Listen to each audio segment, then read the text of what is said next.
Bonjour à toutes et à tous. Transformer sa passion pour le sport, pour le fitness, en un véritable métier en Israël, c'est un rêve pour beaucoup de gens.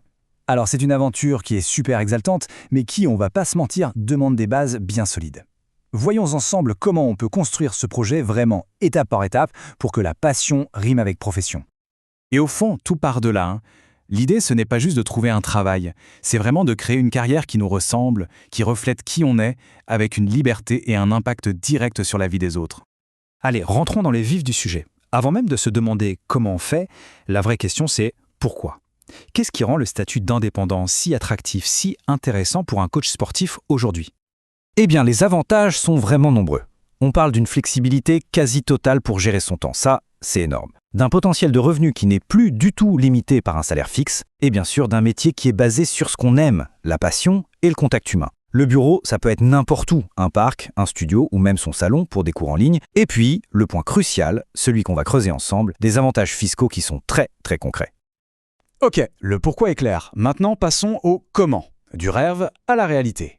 La partie administrative, je sais, elle peut faire un peu peur, mais en fait, il faut la voir comme un plan d'action, une feuille de route claire et tout à fait gérable. Voyons comment ça se structure. Et là, on arrive tout de suite à la grande décision, le premier choix stratégique, celui qui va vraiment définir le cadre de l'activité avant même de commencer. C'est une étape fondamentale. Alors, OSEC pâture ou OSEC murch, c'est un peu le dilemme du début. Pour faire simple, l'OSEC pâture, c'est parfait pour démarrer en douceur. C'est plus simple, pas de prise de tête avec la TVA à facturer, mais attention, il y a un plafond de chiffre d'affaires. Si l'activité décolle, il faudra basculer. De l'autre côté, l'OSEC murch, lui, n'a aucune limite de revenus. On doit facturer la TVA, oui, mais la grosse différence, c'est qu'on peut aussi la récupérer sur toutes ses dépenses pro. C'est le statut pour celles et ceux qui voient plus grand. Une fois qu'on a choisi son statut, le reste, franchement, c'est un parcours assez simple en 3 étapes. 3 administrations à voir. D'abord le MAM, l'équivalent de la TVA, c'est obligatoire même en patour. Ensuite le MAS Arnassa, donc l'impôt sur le revenu. Et enfin le Bitwa Lomi, la sécurité sociale israélienne. Voilà, c'est le trio de base, impossible de passer à côté. Et maintenant, on attaque la partie que tout le monde attend. Comment on optimise tout ça ? Parce que bien gérer ses finances, ce n'est pas juste une corvée, non, c'est un vrai levier, un outil puissant pour faire grandir son activité. Il y a une règle d'or à se répéter, une sorte de mantra. Si une dépense sert à faire tourner la boutique, à générer des revenus, alors il y a de très grandes chances qu'elle soit déductible. Ça veut dire qu'elle vient réduire le bénéfice sur lequel on sera imposé. C'est un principe simple, mais vraiment puissant.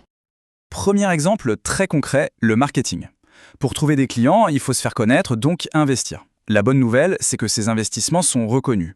Les pubs sur les réseaux sociaux, la création d'un site web, même les cartes de visite. Tout ça, ce sont des frais qui aident à développer l'activité, donc ils sont considérés comme une charge déductible.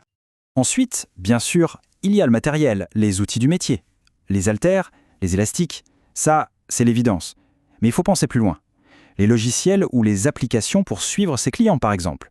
Tout ce qui est acheté spécifiquement pour les séances est une charge professionnelle et donc déductible.